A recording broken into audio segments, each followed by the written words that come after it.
함께 읽은 말씀 열왕기상 18장, 데살로니가전서 1장, 에스겔 48장, 시편 104편 말씀입니다. 오늘 말씀으로 나눌 주제는 사명입니다.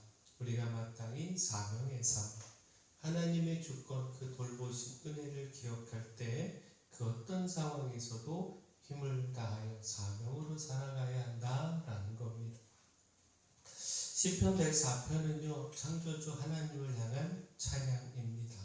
하나님께서 온 세상과 세상의 모든 생물들을 창조하셨고 또 놀라운 섭리로 다스리시며 돌보시고 계시다라는 겁니다.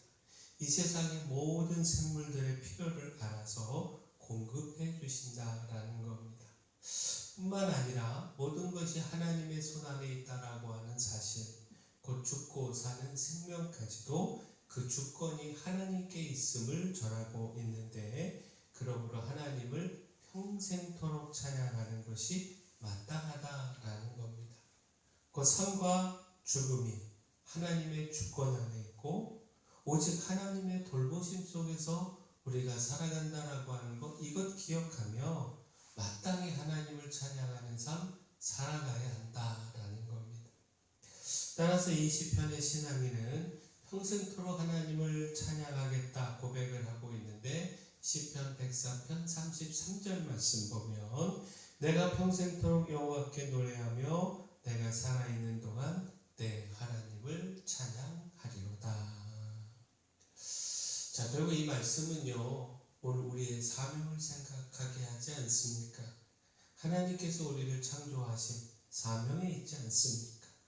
하나님을 향한 찬양과 영광을 위하여 우리를 창조하셨는데, 따라서 우리가 힘써 하나님 찬양해야 하지 않느냐는 겁니다. 더욱이 우리의 모든 삶을 그 주권으로 주관하시고 돌보시고 인도하며 이끄시고 계시는데, 그 하나님의 은혜를 기억하며 힘써 하나님을 찬양함은 마땅하다라는 겁니다. 그렇게 하나님의 섭리와 주권을 바라보며 찬양하고 하나님의 영광을 위한 사명의 삶을 살아가야 한다라는 겁니다. 바라는 우리가 힘써 하나님 찬양하기를 소원합니다. 그렇게 찬양하며 사명의 삶 살아가기를 소원합니다. 자, 그때 기억할 것, 우리가 힘써 사명의 삶을 살아가면 사명으로 승리할 수 있습니다. 사명을 감당하는 우리에게 하나님께서 승리를 주십니다. 열왕기상 18장은요, 엘리야가 이방 선지자들과의 대결을 벌여서 승리한 말씀입니다. 곧 엘리야는 갈멜산에서 누가 참 하나님이신지 이방 선지자들과 대결을 벌였습니다. 제단을 쌓고 제사하여 그 제단에 불을 내리는 신이 참 신이다라는 겁니다. 바알 선지자들이 쌓은 제단에는 불이 임하지 않았죠. 바알 선지자들이 자신들의 몸을 상하게 하면서까지 춤을 추며 부르짖었지만, 그렇게 불을 구했지만 응답이 없었습니다. 그러나 엘리야가 여호와 하나님께 쌓은 제단에는 하나님의 불이 임하였고, 그 불이 번제물뿐만 아니라 돌과 흙까지 태우고 도랑에 고인 물까지 알려버렸습니다. 곧 열왕기상 18장 37절 38절 다시 보시면 여호와여 내게 응답하옵소서, 내게 응답하옵소서. 이 백성에게 주 여호와는 하나님이신 것과 주는 그들의 마음을 되돌이키심을 알게 하옵소서 하며, 이에 여호와의 불이 내려서 번제물과 나무와 돌과 흙을 태우고 또 도랑에 물을 핥은지라. 엘리야는요, 아합과 이세벨의 핍박 가운데서도 홀로 고군분투하며 하나님의 말씀을 전하며 사역했습니다. 외롭고 고통스럽지만 자신에게 주어진 이 사명을 포기하지 않았습니다. 그리고 이를 통해 하나님의 승리를 경험할 수 있었습니다. 하나님께서 내려주신 이 불의 응답으로 여호와 하나님이 참 하나님이심을 증거하며 이방 선지자들을 진멸하는 승리를 거둘 수 있었습니다. 자, 이처럼 고난과 핍박이 있지만 그 사명을 포기하지 않는 사람에게 승리가 있습니다. 하나님은 사명의 사람을 그 위기 속에서 지키시고 돌보실 뿐만 아니라 하나님 당신의 승리를 더해 주십니다. 바라긴 우리가 이것 기억하고 사명의 삶으로 승리의 삶 살아가기를 소원합니다. 또한 사명으로 살아갈 때 열매가 있습니다. 그 열매로 인한 기쁨을 누릴 수 있습니다. 데살로니가전서 1장은 데살로니가 교회 모범적 신앙을 전하는 말씀입니다. 곧 바울은 데살로니가 교회 성도들이 믿음의 역사와 사랑의 수고와 소망의 인내의 그 소식을 들으면서 감사했습니다.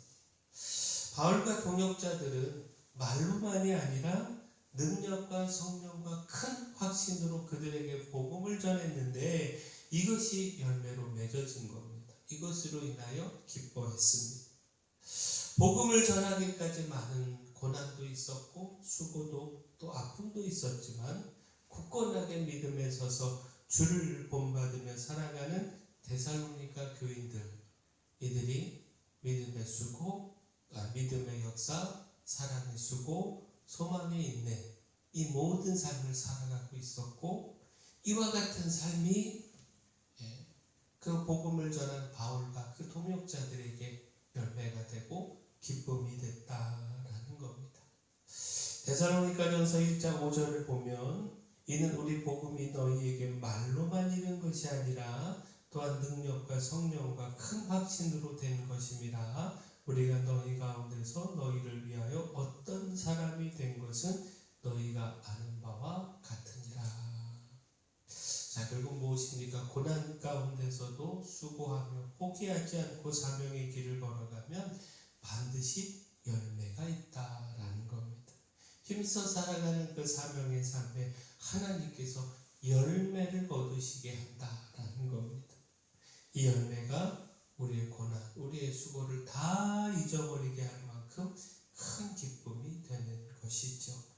따라서 이 열매를 기억하며 끝까지 사명의 길을 걸어가는 우리 모두가 되기를 소원합니다. 자, 마지막 사명으로 살아갈 때 축복이 있습니다. 하나님은 반드시 그 사명에 보상을 더해 주십니다. 에스겔 48장은요, 땅의 분배에 대한 말씀으로 이스라엘 모든 지파에게 나누게 될 땅과 또 그 경계에 대하여 전하고 있습니다.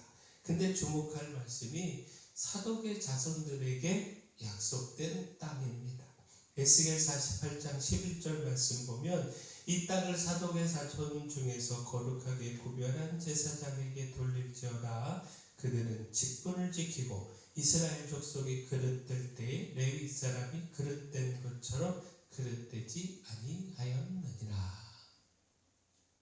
모두가 죄악으로 하나님을 떠나고 등을 돌리는 때에도 오직 사독의 자손들만은 그 직분을 지키며 충성을 다했습니다.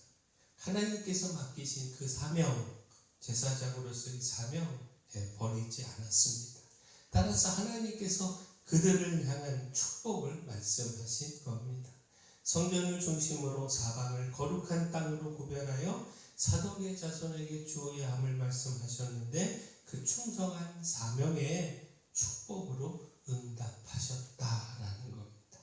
자, 결국 무엇입니까? 이 사독의 자손에게 약속된 땅과 축복은요, 사명을 지키는 자에게 주어지는 축복을 가르쳐주고 있다라는 겁니다. 하나님께서 사명을 지키는 자를 반드시 축복하신다라는 겁니다. 당장은 그 사명을 지키기 위하여 아픔도 또 고통도 겪고 눈물을 흘려야 하지만 하나님은 그 이상의 축복을 그 사명을 지키는 자에게 주신다라는 겁니다. 그 수고와 눈물을 결국에는 기쁨으로 바꿔주신다라는 겁니다. 하나님의 조건, 그 돌보심을 기억하면서 우리가 사명의 삶 마땅히 살아가야 합니다. 고난 가운데서도 흔들리지 말고 사명으로 살아가야 합니다. 그때 하나님의 승리가 있고 열매가 있고 또 열매를 통한 기쁨 그리고 보상하시는 축복이 있습니다. 바라긴 우리가 이 사명의 삶으로 이 모든 것 풍성히 누리기를 축원합니다. 사랑의 주권과 섭리를 바로 보게 하여 주시고 그 속에서 돌보심에 주의 축복도 누리게 하시고 또 이를 기억하고 힘써 찬양의 삶도 살아가게 하여 주시옵소서. 고난 중에도 복음의 삶을 살게 하시고 또 그 속에서 열매 맺고 감사와 기쁨을 누리게 하여 주시옵소서. 모두가 사명의 자리에서 떠나가도 주님을 향한 충성으로 사명을 지켜가게 하여 주시고 또 이를 통해 주님께서 주시는 축복을 누리게 하여 주시옵소서. 교회 내 연약한 모든 분들 주님의 강력한 손으로 안수하며 치료하여 주시옵소서.